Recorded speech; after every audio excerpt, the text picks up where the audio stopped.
En estos momentos de pandemia, todos nos preguntamos ¿y qué va a pasar después? Y bueno, dado que nosotros estamos en el mundo del sector educativo, pues entonces la pregunta es ¿qué va a pasar con las instituciones de educación superior después de la pandemia? Pues resulta que la UNESCO hizo un informe que publicó a principios de mayo de este año. Y entonces en ese informe lo que ellos hacen es primero identificar cómo reaccionaron los diferentes países frente a la crisis, cómo reaccionaron las instituciones de educación superior frente a la crisis y dar unas pautas sobre qué deberíamos hacer después, es decir, qué viene después de la pandemia. La UNESCO organiza el documento estableciendo tres fases.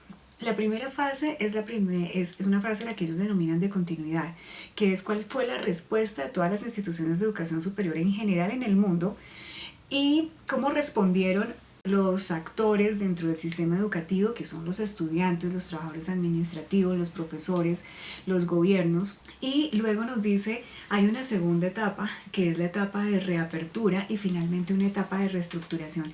Entonces ellos organizan el informe. Primero, pues obviamente se concentran muchísimo más en cómo fue nuestra respuesta y luego, bueno, pero ¿qué tenemos que hacer? ¿Qué cosas tendríamos que tener en cuenta para una eventual reapertura en el futuro y para una fase que ellos denominan de reestructuración? Entonces miremos qué es lo que ellos dicen con respecto a esta fase en la que nosotros estamos inmersos, la fase de respuesta frente a la crisis. A esta fase la han denominado una fase de continuidad.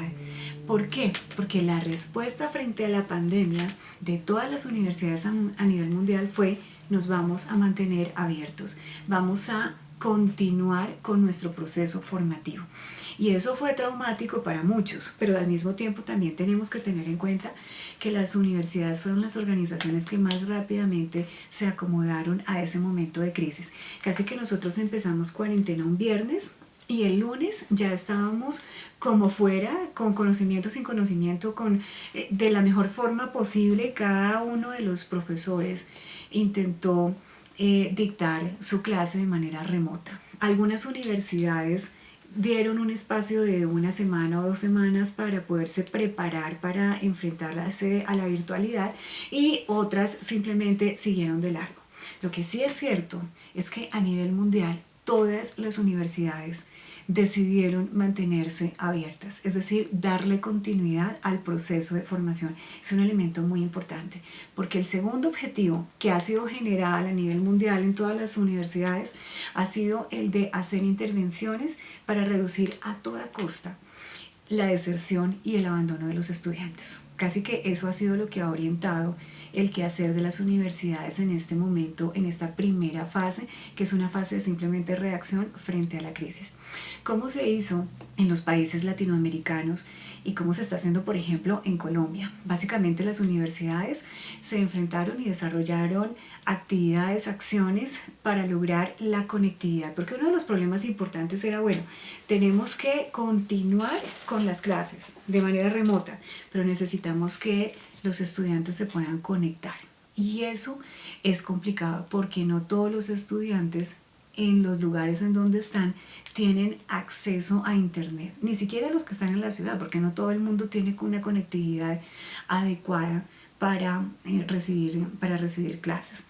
Entonces, los tres primeros elementos que hicieron las universidades en general fue el de hacer intervenciones para lograr mejorar la conectividad de parte de los estudiantes y de la misma universidad también. Segundo, tratar de suministrarle a los estudiantes los equipos necesarios para que se pudieran conectar, porque pues el punto no solamente era conectividad, sino los dispositivos electrónicos, la tablet, el celular, el computador. Y las universidades se movieron mucho en esa línea, a través de donaciones, a través de préstamos. Miraron cómo lograr que los estudiantes en regiones apartadas en diferentes lugares tuvieran tanto los dispositivos electrónicos como los mecanismos de conexión para recibir las clases. Y finalmente mantuvieron abiertas líneas para dar apoyo económico y social. Esas son como tres actividades generales, tres actividades que se han visto en universidades a nivel mundial, particularmente a nivel Latinoamérica. ¿Qué pasó con los estudiantes? UNESCO hizo una encuesta Y en esa encuesta a los estudiantes latinoamericanos lo que les preocupaba fundamentalmente era el tema de la conexión a Internet, los problemas económicos a los que se iban a enfrentar, porque tenemos que tener en cuenta que muchos estudiantes, por ejemplo en el caso colombiano, están estudiando con préstamos o tienen becas, y entonces no sabían ellos, bueno, y entonces ahora cómo voy a hacer, porque muchas becas están condicionadas a trabajos dentro del campus, y entonces si las clases se pudieran suspender o si habían alteraciones para trabajar en los campus, pues entonces era difícil el tema de cómo mantener la beca. Habían dificultades con respecto, o hay dificultades con respecto a simplemente el sostenimiento. Quienes no tienen becas y están en familias cuyos ingresos se han visto afectados como resultado de la crisis que hay, pues entonces no se pueden mantener. Entonces, ¿qué sucede? Lo que pasa es que los estudiantes son diversos, tienen diferentes características, pero lo que sabemos es que los que tienden a desertar o los que tienden a abandonar sus estudios son los más frágiles. No vamos a hablar de vulnerables porque en general en esta crisis todos somos vulnerables.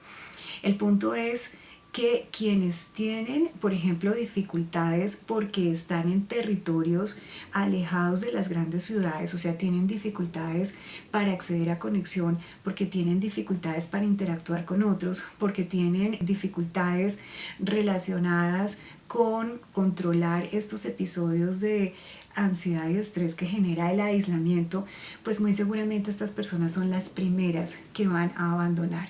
Y entonces los esfuerzos de las universidades fueron a detectemos a esta gente y miremos cómo las mantenemos, porque ahí es importante el tema de la cohesión social. Cuando estamos en aislamiento es difícil conectarse a algo. A través de las plataformas tecnológicas es complicado, y nosotros ya sabíamos de tiempo atrás que un factor predictor de abandono y de mortalidad académica es el hecho de que un estudiante no pueda construir redes, no tenga amigos, no tenga un grupo de apoyo, alguien con quien hable, y por eso es que los programas de bienestar orientados a desarrollar actividades deportivas son muy buenas, porque ahí se logra cierta interacción y se logra cierta cohesión, y eso es muy importante para evitar el abandono. Lo que pasa es que en la situación de cuarentena y en la situación de virtualidad en la que estamos, eso se vuelve más retador, más difícil, pero claro que muchas universidades hicieron el esfuerzo y están haciendo el esfuerzo para lograr hacer estas intervenciones y tratar a toda costa de evitar el abandono escolar. Entonces los estudiantes se han enfrentado a todo este tipo de problemas que les pueden generar depresión y ansiedad, y por eso pues todos los esfuerzos orientados a intervenir este tipo de situaciones. ¿Qué ha pasado con los profesores? Pues hay diversidad de contratación en las instituciones de educación superior. Hay profesores que son de planta, y esos profesores han visto que se ha aumentado su trabajo. La virtualidad sí nos aumentó el trabajo a todos los profesores, pero es más grave la situación para los profesores que no tienen una vinculación fuerte con las universidades, porque estos se han enfrentado a suspensiones de contratos y a cancelación de contratos, y esto va a seguir siendo así. Y esto no es únicamente en un país, ha sido en todos a nivel mundial, esa es la tendencia. En el caso de los trabajadores administrativos, pues también muy seguramente las instituciones se van a ajustar a los trabajadores que sean estrictamente necesarios para cumplir sus funciones, y esto implicará enfrentarse a reducciones en puestos de trabajo en todas las instituciones a nivel general. Pues estamos ante una crisis y lamentablemente esos son los elementos de manejo ante estos problemas de crisis. Pero también hay unas oportunidades. Resulta que las universidades hemos sido muy tradicionales, y entonces las instituciones de educación superior que tradicionalmente estaban desarrollando actividades presenciales pues eran muy reacias a incorporar la virtualidad y a incorporar el teletrabajo. Entonces este periodo ha sido la oportunidad de que estas organizaciones se den cuenta que esto puede funcionar. Y de hecho los procesos de gobernanza y de gestión administrativa han dado ciertos resultados que son importantes. Obviamente habrá que hacer ajustes, pero digamos que fue importante que estas organizaciones se dieran cuenta que es posible hacer reuniones virtuales y que es posible llegar a consensos en reuniones virtuales, y que no es necesario imprimir tantas cosas, no es necesario tantos viajes. Es decir, que efectivamente el teletrabajo puede funcionar hasta cierto punto, y entonces esto va a tener repercusiones para cuando retornemos a los campus, porque nos va a hacer pensar en que la virtualidad no es algo que vamos a desechar. Con todo lo que está pasando, la virtualidad es algo que ya tendríamos que incorporar en el proceso de reapertura. ¿Cómo reaccionaron las instituciones de educación superior a nivel mundial? Insisto, lo que hicieron fue básicamente dos cosas: mantenerse abiertas y garantizar la continuidad, y por otro lado hacer intervenciones para reducir el abandono y la deserción. Eso ha sido lo que hemos hecho todos. Eso ha sido lo que han hecho todas las instituciones de educación superior, y está muy bien que lo hayan hecho, unos con más recursos que otros, unos con más dificultades que otras, pero en general hubo un movimiento en esa dirección. Ahora, ¿qué viene? O sea, en este momento, por lo menos en Colombia, estamos en esa fase. Estamos en fase de continuidad, en esa primera fase de atender la crisis. Ahora, que tenemos que ajustar cosas, claro, hay que mover más recursos, hay que mejorar las clases, porque aquí hay un elemento muy importante, y es que uno no puede pasar a la virtualidad de la noche a la mañana, y la virtualidad no significa echar el mismo cuento que uno echa en una clase, pero ahora a través de Meet o de Teams o de cualquier plataforma o de Zoom, y sobre todo echar un cuento que está ya colgado y que ya lo han echado muchos y que está disponible en YouTube. La virtualidad es un desafío porque implica, bueno, entonces, ¿para qué es la interacción?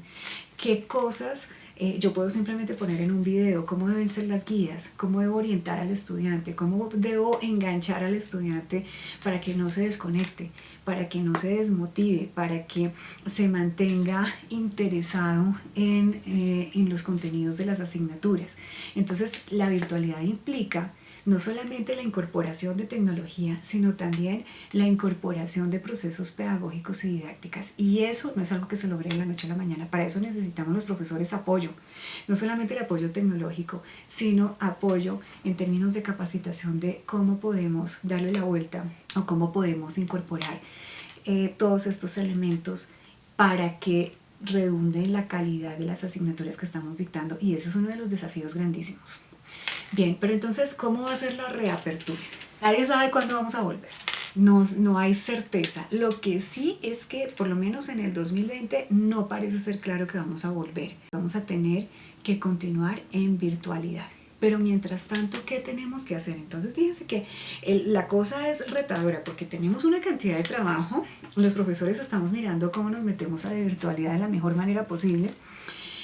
Pero al mismo tiempo tenemos que planear el retorno quizás en 2021, quizás en segundo semestre de 2021, pero eso implica dos cosas. Por un lado, programación académica. El reto es la programación académica, porque no vamos a poder tener esos cursos masivos grandes, porque muy seguramente la reapertura va a implicar tener normas de distanciamiento social y todos los protocolos de bioseguridad. Entonces eso implica cambiar la conformación de los grupos y también los horarios. Eso ya es un reto en términos de programación, pero por otro lado también tenemos que planear el retorno de los estudiantes, porque nosotros necesitamos evaluar qué pasó en ese año o año y medio de virtualidad, y es si efectivamente logramos cumplir los objetivos de formación que están establecidos para cada una de las asignaturas. Entonces eso implica diseñar pruebas. ¿Para qué? Para que cuando lleguen los estudiantes miremos en qué nivel quedaron los estudiantes, y muy seguramente ante la disparidad, porque no podemos decir que todos los estudiantes fueron iguales ni tuvieron las mismas condiciones de acceso. Sabemos que hubo estudiantes que no pudieron conectarse, muchas veces que simplemente tuvieron que ver una clase grabada. Sabemos que tuvieron muchísimas dificultades por sus condiciones económicas, por sus condiciones sociales, que hicieron que de pronto no pudieran comprender los contenidos al mismo nivel que otros estudiantes. Entonces sabemos que va a haber disparidad y tenemos que hacer intervenciones sobre eso. Entonces, uno de los elementos importantes en ese proceso de reapertura va a ser conocer cómo vamos a estar, y entonces cuáles son los cursos de nivelación que tenemos que hacer y cómo vamos a hacer ese proceso, porque no solamente son cursos, pueden ser tutorías, grupos de estudio, equipos de trabajo, es decir, tenemos que mirar cómo lo vamos a hacer, pero vamos a tener que hacerlo. O sea, lo que no podemos es llegar y pensar que a todo el mundo se le dictó la clase, entonces de malas si no pudo y seguimos. No, hay que mirar en qué condiciones llegan los estudiantes y cómo los vamos a nivelar en caso de que esto se requiera. De otro lado, las asignaturas que tienen componentes prácticos, porque estas sí que no se pudieron desarrollar a cabalidad y no se pudieron desarrollar realmente en los momentos de cuarentena. Entonces, eso quiere decir que el reto también es, bueno, ¿y entonces cómo se hace para ajustar la cantidad de personas y los laboratorios a la reapertura, cómo se va a poder desarrollar eso? Eso también es un reto en términos de programación académica. Pero finalmente es claro que algunos abandonarán sus clases por problemas económicos, porque sus familias se van a enfrentar a problemas económicos, o simplemente porque consideran que la calidad de la virtualidad no es la expectativa, no funciona de la manera como ellos esperaban que funcionara. Entonces, lo que seguramente va a pasar es que algunos deciden que no continúan sus estudios, y eso pues implica que muchas instituciones van a tener problemas de sostenibilidad financiera porque, por ejemplo, las instituciones de educación superior privadas pues se sostienen a partir de las matrículas. Si se reducen las matrículas, pues van a enfrentar graves problemas para mantenerse. No es tan fuerte esto en el caso de las instituciones de educación superior públicas. De hecho, el informe lo que plantea es que muy seguramente las instituciones privadas pues van a reducirse en número debido a quiebras por imposibilidad de mantener financieramente estas instituciones, pero las instituciones de educación superior públicas, esas sí se van a mantener en el corto y en el mediano plazo. Lo que pasa es que van a enfrentar problemas asociados con financiación pública. Ya estas en algunos países, como por ejemplo Colombia, ya habían problemas de financiación. Entonces eso muy seguramente se va a agudizar con la crisis económica que vamos a tener o que enfrentamos en este momento. Y esto es muy importante porque las instituciones de educación superior públicas tienen que hacerse visibles y tienen que ser un elemento importante de reactivación económica. Y finalmente viene la etapa de reestructuración. Y la etapa de reestructuración implica, bueno, la reflexión con respecto a esto. El documentar funcionó o no funcionó, qué de esto funcionó y qué cosas no funcionan, cómo vamos a incorporar la virtualidad, y quizás esa es la discusión más importante en las instituciones de educación superior, que somos muy tradicionales y que nos cuesta muchísimo cambiar, y es, oiga, ¿será que podemos rechazar de un tajo la virtualidad? Y lo más seguro es que no lo podamos hacer, es que ya tengamos que incorporar la virtualidad en nuestro quehacer, y entonces seguramente vamos a tener que desarrollar programas con una adecuada combinación entre lo presencial y lo virtual, pero también por otro elemento, porque es que los estudiantes cuando vuelvan a retomar sus estudios van a tener una oferta grande, porque a nivel mundial todas las universidades están preparando, unas mejor que otras, para la virtualidad. Y entonces eso también nos hace borrosas las fronteras. Eso también implica que los estudiantes van a poder acceder a una oferta y van a poder medir y quedarse con la que les ofrezca mejor calidad en términos de formación. Y esa oferta puede ser nacional o internacional. Porque si vamos a hablar de virtualidad, pues digamos que la frontera geográfica ya no importa. Y eso también va a presionar a los gobiernos para que desarrollen políticas de aceptación de títulos, de aceptación de programas y de verificación de la calidad de ese tipo de programas, pero seguramente para allá vamos porque el mundo va a empujar hacia allá. Entonces, la competencia de las instituciones de educación superior que sobrevivan a la crisis, que sobrevivan a esta pandemia, va a ser fuerte porque vamos a competir a nivel mundial. Entonces, ¿qué se necesita? Pues se necesitan procesos de reflexión que deben incorporarse a las reformas académicas que ya no se pueden concebir como se concebían antes de la pandemia. Esto ya incorpora otros elementos como por ejemplo la parte pedagógica y como por ejemplo la virtualidad. Pero también hay un elemento muy importante ahí y es, bueno, ¿y vamos a mantener las carreras que tradicionalmente hemos tenido? O quizás debamos pensar en que en este mundo tan complejo se requiere el diseño de otros programas y se requiere de programas que sean interdisciplinarios, porque los problemas a los que nos está enfrentando la sociedad son problemas que implican el trabajo interdisciplinario. Entonces es un proceso de reflexión importante, pero sin duda es un proceso que tenemos que empezar desde ya, desde este momento, porque la pospandemia nos está planteando un escenario que es novedoso, un escenario que es distinto. Definitivamente no vamos a volver al mundo antes de la pandemia.